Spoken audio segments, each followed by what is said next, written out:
በጣም ይቅርታ አድርጉልኝ ጌታ። ይቅርታ ያልከው ስማ፣ ማንም ተፈራን በዚህ ልክ ንቆት አያውቅም።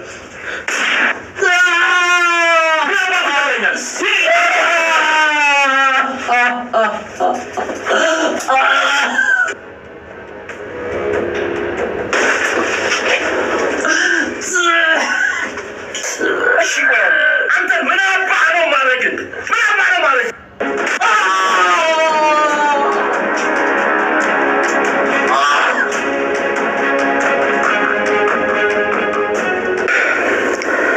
ማህበረሰቡ ደግሞ ይህ ሰውዬ መልካም ሰው ነው ብሎ ተቀብሎታል። አሁን እኮ ተፈራ የሚባለው ሰውዬ ላይ ሙሉ በሙሉ መረጃ ሰብስበናል። መቼም ላይ ድረስ ሰው አይኖረውም አይደል? ችግሩ እሱን ለማጋለጥ በሄድንበት ታይም የሱ ሰዎች ካገኘን አቶ ተፈራ ለሰው ልጅም ሆነ ለምንም የማይራራ የራሱን ጥቅም ብቻ የሚያስቀድም እንግዲህ በሚያሳዝን ሁኔታ ዳዊትን እንግዲህ ባገኘው መረጃ መሰረት እላው ላይ ችግርና አደጋ አድርሶበት ነበር። ዳዊት በጣም እጅግ ፈርቶ ነበር። በዚህ ጋራ የነ አቶ ለይኩን ቤተሰቦች እያናዘዙት መረጃ እንዲሰጥ ያደርጉታል። ሲምባም እንግዲህ መኪና ውስጥ አግኝቶ የምልህን ነገር ሁላ ካላደረክ በስተቀረ ልንለቅ ካንችልም ብሎት ያስፈራራዋል። እሱም የአቶ ተፈራን ቤት ምን እንደሚሰራ ምን እንደሚያደርግና የቤቱን ካርታ እንድትሰጠኝ እፈልጋለሁ ብሎ ይለዋል። እሱም ይሄንን ጊዜ እንዴት ነው ቆይ ለኔ ትንሽ አታስብም ወይ ዳዊት? ሲምባ ለእንዴት ነው ይሄንን ነገር የሱን የካርታ የምሰጥክ? መቼም ያንን ግዙፍ የሚያክል ቤት ገብተክ እንግዲህ ለመስበር አይደለም ብሎ ሲለው አሁን እኔ ምን እንደማደርግ ራሴ ነኝ የማውቀው። አሁን እኔ ሁሉን ነገር መናገር አይጠበቅብኝም። ስለዚህ ያልኩህን ብቻ አድርግ ብሎት ይለዋል። እሱም ለልጁ ሲል እጅግ በፈራበት ዳዊት በሚያሳዝን ሁኔታ እንግዲህ አቶ ተፈራ ደርሶበት ይገኛል። ዳግም እጅግ በጣም ረጅም ጊዜ ቤት አልተመለሰም ነበረ። እሱም ወደ ቤት ሲመጣ ቤተሰቡ እንዳለ በጣም ደስ ብሎታል። እናቱ ለይኩንም እንግዲህ አብረው ተቀምጠው እየተወያዩ ባሉበት ሰዓት እጅግ በጣም ያስጨነቃቸው ነገር የአቶ ተፈራ ነገር ነው። አቶ ተፈራ በየቦታው ሰው አስቀምጦ በጣም ብዙ ነገሮችን ወንጀለኞችን የሚሰራ እንዲሁም ደግሞ የህፃናትን ሕክምና እርዳታ እንደሚረዳ አስመስሎ በአሻንጉሊቱ ውስጥ እንግዲህ የተለያየ ህጾችን እያደረገ ወደ ውጭ ሀገር እንደሚያስወጣና በሚሊዮን የሚገመት ገንዘብ እንደሚያገኝ መረጃውን እንግዲህ በካሜራ በደቀኑት መረጃ ያገኛሉ። ይሄን ጊዜ እንግዲህ እነሱም በዚህ እየተወያዩ እየተጨነቁ ባሉበት ሰዓት ይሄን ነገር መናገር መወጣትም ያለብን እኛ ወንዶቹ እንጂ ሴቶቹ እዚህ ውስጥ መግባት የለባቸውም ብለው የወሰኑት ነገር አለ። በዚህ አጋጣሚ እንግዲህ ኑሃሚን ሁሉንም ነገር ቆማ እየሰማች ነበረና ናሆም በዚህ ሁኔታ ውስጥ ሆኜ አንድ ነገር ለነግራችሁ ነበር፣ ነገር ግን አንድ በጣም የምስራች ዜና ለነግራችሁ ነበር የመጣሁት፣ ግን ደግሞ ሁኔታው ይሄን ነገር የሚጋብዝ አይደለም ብሎ ይላል። አቶ ለይኩንም ምንድነው ያስደሰተክ ነገር እስኪ ንገረን፣ ምን አዲስ ነገር አለ ብሎ ሲጠይቀው እሱም እንግዲህ ኑሃሚን ነፍሰ ጡር ናት፣ እንግዲህ የሀያት ልታደርጋችሁ ነው ብሎ እንግዲህ ለሲምባና ለአቶ ለይኩን ይነግራቸዋል። አቶ ለይኩንም እንግዲህ በጣም እጅግ ደስ ይለዋል። ምክንያቱም ይሄን ነገር በጉጉት ሲጠብቁ ነበረ።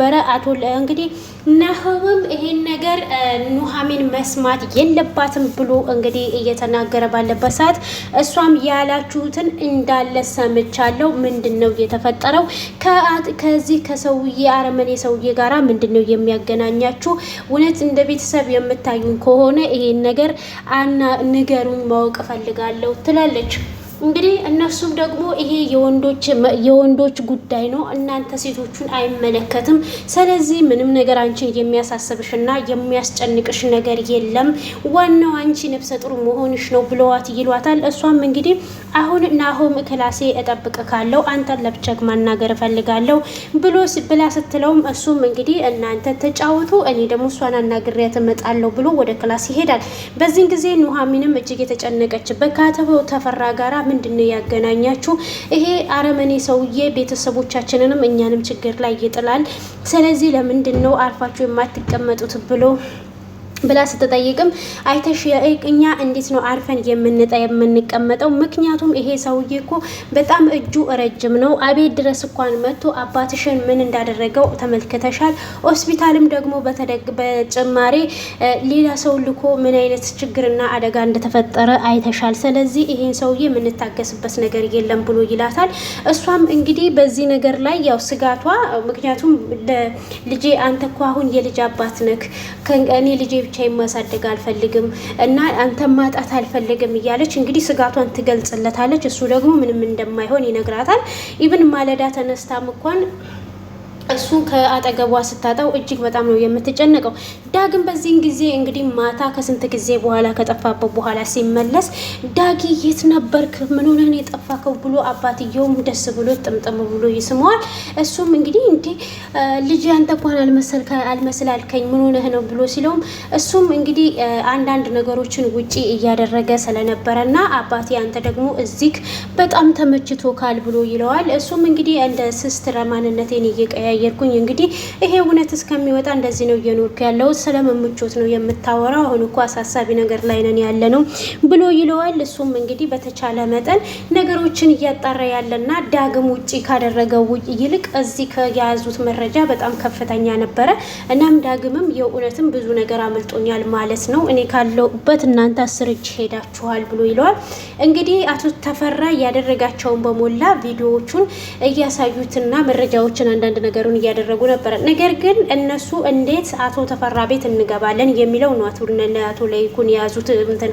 ምክንያቱም መሳሪያ ቢኖራቸውም እሱ ግን አቶ ተፈራ የተለያየ ሰዎችን አስቀምጦ ስለነበረ እናም ደግሞ አሁን ላይ ሲምባ ሄዶ እንግዲህ የዳዊትን ካናገረው በኋላ ሴቶችንም ሪፖርት እንደሚያደርጉ ወደ ውጪ በአንዳንድ ነገሮችን ብዙ ችግሮችን እንደሚፈጥር ከሱ መረጃ ስለሰማ ስለዚህ አንዷ ልጅ ተዘጋጅ ተብሎ ለማታ በረራ የተዘጋጀች ልጅ ስላለች ያችንም ለማስጣልና ቀጥታ ማታ እዛ ቤት ለመሄድ ነው የተዘጋጁት። ግን ደግሞ እነሱ ሲያወሩም እርስ በርሳቸው የመታየት ነገር አለና አቶ ለይኩን ለምንድን ነው እርስ በርስ የምትተያዩት ብሎ እንግዲህ ይጠይቃቸዋል።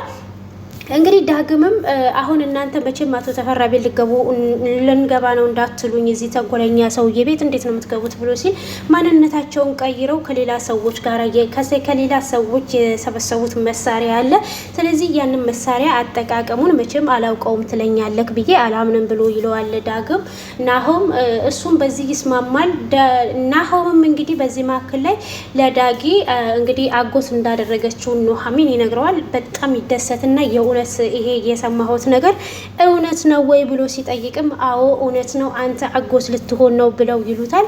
ኑሐሚን እየታለች እቅፍ አድርጌ እኔም ልደሰት ብሎ ሲል እሷ አሁን ተኝታለች፣ ብትሄድም አትሰማክም ይሉታል። እንግዲህ እነሱም በጣም እየተደሰቱበትና እያዘኑበት ያለ ነገር አለ። ኑሐሚንም ከመኝታዋ ስትነሳ ናሆምን ታጠዋለች። ወይኔ አምላኬ ወይ ይሄ ሰውዬ የት ሄዶ ይሆን አንተ ከክፉ ነገር ጠብቀልኝ ብላ ስትል እሱም እንግዲህ ምግብ ቆንጆ አድርጎ ሰርቶላት ይዞላት ይመጣል። ይሄ እንዴ መጣክ እንዴ በቃ አንተማ ከተመለስክ ከጎኔ ከሆንክ ተመልሼ ልተኛ ብላ ስትለው አሁንማ ጥሩ ምግብ ሰርቼልሻለሁ፣ ስለዚህ ይሄንን ምግብ መመገብ አለበሽ ብሎ ይላታል። ትንሽ ጨው ሳላበዛበት አልቀርም፣ ከእንግዲህ ደግሞ እንከባከብሻለሁ እያላት ነው። እውነት ነው እናቴ፣ ነፍሰ ጡር ሴት እንግዲህ ባሏ ሲንከባከባት እጅግ የሷ ፍቅር እያየለ ነው የሚሄደው። ሴት ላይ ደግሞ በነፍሰ ጡር ሆና ባሏ ከበደላት ወይም ካሳዘናት እስከ መጨረሻው ልትረሳው አትችልም። ምክንያቱም በዛን ጊዜ በሲቃዋ ጊዜ ከጎኗ ስለሌለ ምን ትላለች ያቺ ሴት? እኔ ከጎኔ አልነበረም በችግሬና በሲቃዬ ጊዜ፣ ስለዚህ እሱ ለኔ ምንም ነው የሚለውን በአይምሮዋ ትይዝና በቃ እንትንም አታደርገው፣ ሴፍ በቃ ምንድነው እሱ ሙቾትም አትሰጠው። በቃ እሱ የፈለገውን ነገር ቢሆንላትም ያቺን ጊዜ ላይ ከሷ ጋር ከጎኗ ካልሆነ መቼም ልትመቸውም ወይም እንደፈለገ ለሱ እንደፈለጋት አይምሮዋን ራሱ ማዘዝ አትችልም ማለት ነው። የሆነ ነገር ይገድባታል። እና በዚህ ላይ ያው እንግዲህ በሚያሳዝነው ሁኔታ ዳዊት በመሳሪያ እንግዲህ ታስሮ እዛ ጋር ታግቶ እንግዲህ አቶ የጉምሩክ ኃላፊው እንግዲህ ዳዊትን ወዲያው ደውሎ እንዲያስመጡት ካዘዘ በኋላ ዳዊት እዛ ጋር መጥቶ ነበረ። እንግዲህ አዞት አንተ አሁን ላይ ከእኔ ካልኩክ ውጪ ነው የወጣከው። ስለዚህ አንተ ከመቼ ጀምሮ ነው ማንም ሰው እኔን ተፈራን ንቆኝ አያውቅም። እኔ ተፈራ ማን እንደሆንኩ አሳይሃለሁ ብሎ ይለዋል። አሁን ያደረከውን እያንዳንዱን ነገር እንድትነግረኝ እፈልጋለሁ። ሲምባ ምንድነው የላከክ ብሎ ይለዋል። እሱም እንግዲህ ይሄ ህይወትክ የሚመሰረተው በዚህ በሶስት እጣ እጄ ላይ ባለው እጣ ነው ብሎ ይለዋል። እሱም እጅግ በጣም ፈርቶ ልጄን ስለገቱብኝ ነው እኮ እባክህም ብሎ ሲለው ወንድ ልጅ እኮ ነው ምንድን ነው የምትፈራው? ታዲያ እኔ ምን አገባኝ ስለ ልጅ ከምትለኝም ብሎ ሲለው እሱም በቃ በተቻለው መጠን ይለምነዋል። እንግዲህ አንድ የመጀመሪያ እጣ ሲያወጣ በሚያሳዝን ሁኔታ የልጁ እጣ ነበር የወጣው። እሱም እንደዛ ታድርግ ብሎ ሲለው እንግዲህ ስለ ሂትለር ይነግረዋል። ሂትለር ለማንም ሰው የማይራራ አንድ ጊዜ ሰዎች ተሰልፈው እሳት እየተቃጠሉ ነበረ። ከዛ መካከል ላይ ደግሞ አንድ ነፍሰ ጡር ነበረች። ያንን በሩቅ ሲመለከት ሂትለር ይገዛ አካባቢ ላይ ይደርስና እሷን ያያትና በጣም ያዝናል። ያዘነውም ደግሞ ነፍሰ ጡር ስለሆነች ነው። ስለዚህ ደግሞ ያ እሳት የሚያቃጥሏቸው ሰዎች እሷን ከኋላ እንድትሆን አደረጓት። እናም ከዛም በኋላ ያው ጊዜዋ ሲደርስ ግን መቃጠሏ አይቀርም፣ ግን እድል አንዴ ወይም ሁለቴ ነው፣ ሶስተኛ ቻንስ ደግሞ የለውም። እናም ለዛች ሴትዮ በአጋጣሚ ረጅም እድሜ ተጨመረላት ብሎ እንደ ተረትም እንደ ምሳሌም አድርጎ ይነግረዋል። አሁን ግን በምታወጣው ነገር ላይ ይመሰረታል ብሎ ያስገድደውና ሁለተኛ እጣ እንዲያወጣ ያደርገዋል። እሱም እንግዲህ እየተንቀጠቀጠ ፈራ ተባ እያለ ያንን ተራ ያንን እንትን ያነሳዋል። እንግዲህ ሲያነሳ ዋው አንተ ለልጅ እድሜ ጨምረ ካንተ ለራስክ መስዋዕት የምትሆን ነው ብሎ ተኩሶ እንግዲህ ካንዴም ሁለቴ እግሩ ላይ ይተኩስበታል። ያው ዳዊት በጣም ያሳዝናል። ምክንያቱም በብዙ ነገር ህይወቱ የተበላሸው በነይ ኮማንደር ወይም መንግስት አካላት በሚባሉት ነውና እንግዲህ እናቱ ለይኩንም ደግሞ ተሰባስበው ተነጋግረው ተወያይተው ያችን ልጅ ለማስጣልና ወደ እንግዲህ ወደ እዛ አስፈሪ ወደ ሆነው